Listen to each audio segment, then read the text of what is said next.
Hola, bienvenidos a una nueva emisión de noticias de la Vuelta al Mundo por France 24. Yo soy Andrés Mesa Muñoz y a continuación los titulares. Colombia celebró elecciones legislativas. Los ciudadanos asistieron a las urnas con una participación que rondó el 50% para renovar las dos cámaras del Congreso.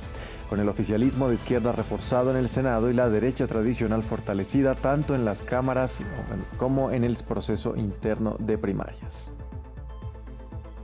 Irán estrena Ayatollah Mojtaba Jamenei, el hijo del fallecido Ali Jamenei, fue elegido para ser el líder supremo de la República Islámica, el tercero desde su fundación en 1979.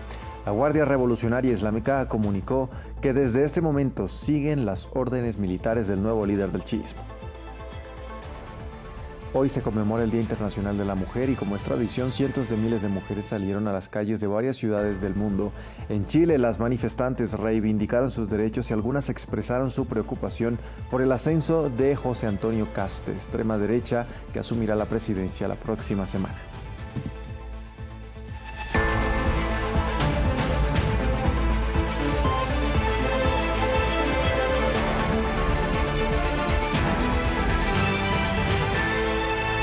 Vamos a empezar en Colombia, que celebró elecciones legislativas y también unas consultas en las que quedaron definidas las candidatas del centro y la derecha a las presidenciales del próximo 31 de mayo. Paloma Valencia, del Partido Centro Democrático, fue la más votada en estos comicios. Su formación también salió fortalecida en el Senado de cara a la nueva legislatura. Nuestra enviada Ángela Gómez estuvo en la sede de Valencia y nos trae el siguiente reporte. Culmina un día fundamental para las elecciones de Colombia. Por un lado, las legislativas y por el otro, las consultas interpartidistas que llevarán más nombres a la primera vuelta presidencial. Empecemos hablando de las legislativas, en donde se mantienen como grandes fuerzas, tanto en Senado como en Cámara, el Centro Democrático y también el Pacto Histórico de izquierda. Por el lado del Centro Democrático de derecha, acumulando 2,8 millones de votos por encima del 95% escrutado, se calcula que tendría una proyección de unas 17 curules en la Cámara Alta. En la Cámara Baja podría llegar a las 22 curules según las proyecciones, pero debemos esperar a que esté completo el escrutinio y a que los jueces hagan su labor. Ahora, lo que se sabe es que tendrá que seguir siendo un Congreso dialogante al mismo tiempo que será muy polarizado, mientras que los partidos tradicionales siguen manteniendo de todas maneras sus fuerzas en los asientos del legislativo. Ahora, hablando de las consultas interpartidistas, Paloma Valencia del Centro Democrático fue sin duda la gran ganadora de la noche por encima de todos sus contendientes, con más de 3 millones de votos y el apoyo del resto de sus compañeros de su consulta calificada como de centro derecha. Dijo Paloma Valencia que acumularía fácilmente 5 millones de votos, lo que la consolida como una fuerza de derecha para la primera vuelta presidencial.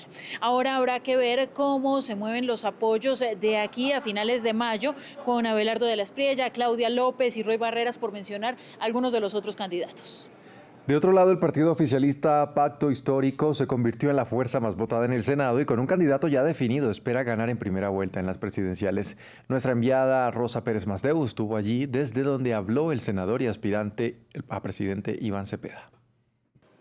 Ya quedó todo recogido aquí en el Hotel Tequendama del centro de Bogotá, donde el Partido Progresista del oficialismo de Gustavo Petro, hablamos de la formación Pacto Histórico, ha vivido una noche electoral eufórica, y es que en estas elecciones legislativas se han convertido y consolidado como la primera fuerza política del país, con la bancada más numerosa en el Senado, donde la circunscripción es nacional, y convirtiéndose en la primera fuerza en circunscripciones regionales de la Cámara de Representantes, como la de las zonas de aquí de Bogotá o de zonas del Pacífico, donde se encuentra, por ejemplo, la ciudad de Cali, la tercera del país.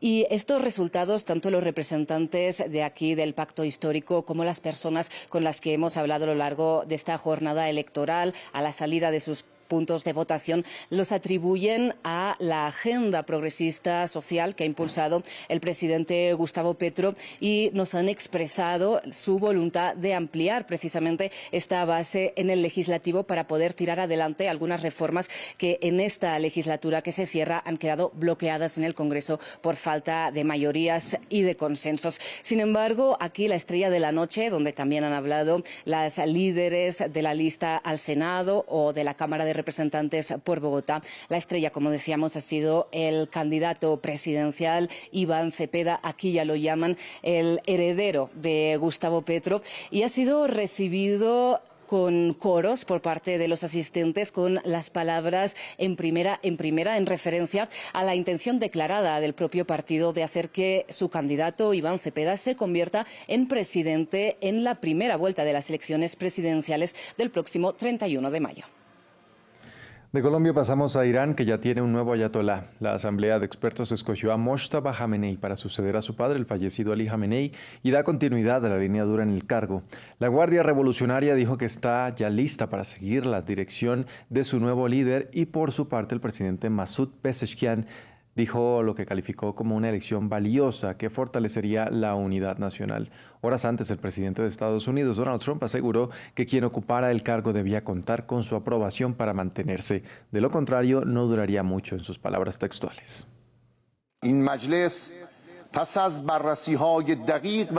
Esta asamblea, tras deliberaciones exhaustivas y extensas, y utilizando la autoridad otorgada en el artículo 108 de la Constitución, y de acuerdo con su deber religioso y su creencia de estar presente ante Dios Todopoderoso, en la sesión extraordinaria de hoy,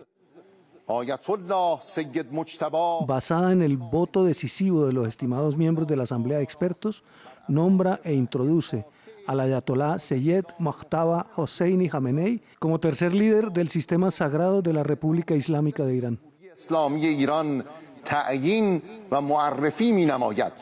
La noticia del nombramiento de Mojtaba Jamenei fue anunciada solemnemente en la televisión estatal por un presentador que leyó el comunicado oficial de la Asamblea de Expertos, el colegio de 88 miembros encargados de designar al nuevo líder supremo, mientras aparecía en la pantalla una foto del hijo del difunto líder supremo Ali Jamenei. A continuación se mostraron imágenes de personas celebrando en todo el país. Lea Jurel tiene los detalles. Escenas de júbilo en Irán en el momento en que estos ciudadanos se enteraron de que Mojtaba Jamenei, hijo del difunto líder supremo, fue nombrado su sucesor. Basada en el voto decisivo de los estimados miembros de la Asamblea de Expertos, nombra e introduce al ayatolá Seyed Mojtaba Hosseini Jamenei como tercer líder del sistema sagrado de la República Islámica de Irán.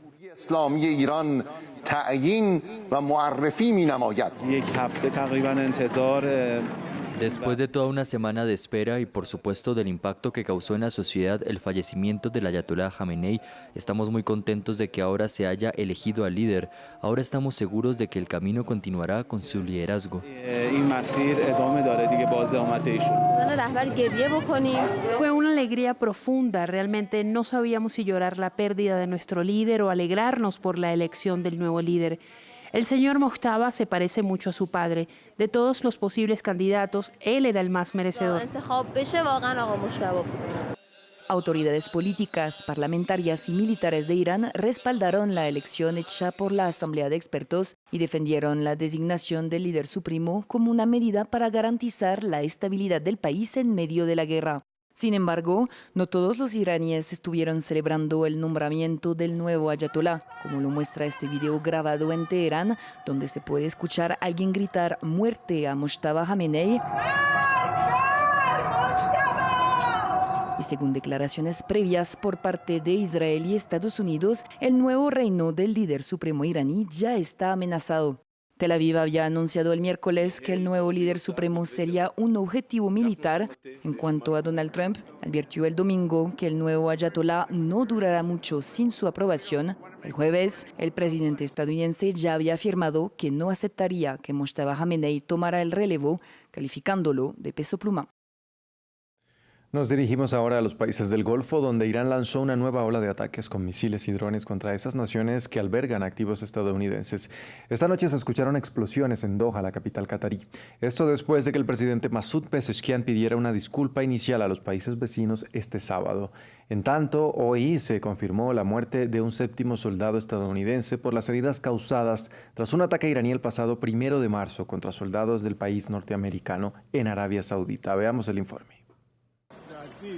Una nueva ola de ataques iraníes a los países del Golfo, mientras la guerra entra en su segunda semana. Los objetivos de Teherán se han ampliado a la infraestructura civil, desde una torre de oficinas en Kuwait hasta edificios residenciales en Bahrein. La planta de agua vital del país también fue atacada por un dron iraní, un ataque de represalia tras un ataque estadounidense a una planta de agua en Irán. Lamentamos profundamente los ataques sin precedentes a los que ha sido sometido nuestro querido país, así como nuestros estados árabes hermanos y naciones amigas, ataques que no pueden ser justificados bajo ningún pretexto por Irán. Pero Teherán dice que los ataques continuarán donde existan bases de Estados Unidos. Lo que está sucediendo es que si desde cualquier país atacan nuestra tierra y llevan a cabo agresiones, naturalmente estaremos obligados a responder a esos ataques. Cuando respondemos, no significa que tengamos una disputa con ese país, no significa que queramos molestar a la gente allí. Anoche un militar estadounidense falleció debido a las heridas recibidas durante un ataque inicial de Irán contra Arabia Saudita el pasado 1 de marzo. Este es el 7º soldado estadounidense que pierde la vida durante la operación Furia Épica. Un proyectil que cayó en Arabia Saudita resultó en muertes y heridas civiles el domingo. Entre los lugares más golpeados, el que alguna vez fue un bullicioso centro turístico, Dubái. Su aeropuerto, uno de los más concurridos del mundo, ahora está lleno de multitudes esperando ansiosamente para salir de los Emiratos Árabes Unidos. Docenas de países aún están trabajando para coordinar vuelos charter y repatriar a sus ciudadanos. Qatar, por su parte, cuestionó el accionar de Irán. En una entrevista a la cadena Sky News, el primer ministro qatarí dijo que los ataques contra su país y otros vecinos del Golfo representaban un cambio para la confianza en la relación que tienen con la República Islámica y al mismo tiempo instó a desescalar el conflicto. There's a big sense of betrayal. This is the second time. That's why it's also like for us. Es una gran sensación de traición. Para nosotros ha sido algo realmente significativo ver el ataque que mostró que estaba planificado de antemano, como una vez que empezó la guerra. Maybe an hour after the start of the war. Quizá una hora después de que comenzara, Qatar y otros países del Golfo fueron atacados de inmediato.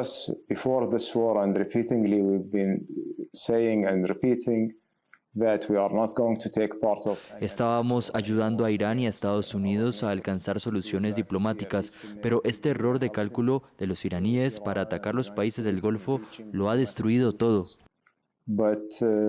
This miscalculation by the Iranians to attack the Gulf countries has destroyed everything. Y sin referirse a la elección del nuevo ayatolá, el presidente de Estados Unidos, Donald Trump, habló en su red social Truth Social sobre el aumento en los precios del petróleo en el mundo como consecuencia de la guerra. El mandatario dijo que este era tan solo un pequeño precio a pagar. Sus declaraciones se dieron cuando el barril de petróleo WTI, la referencia estadounidense para el crudo, superó los $100.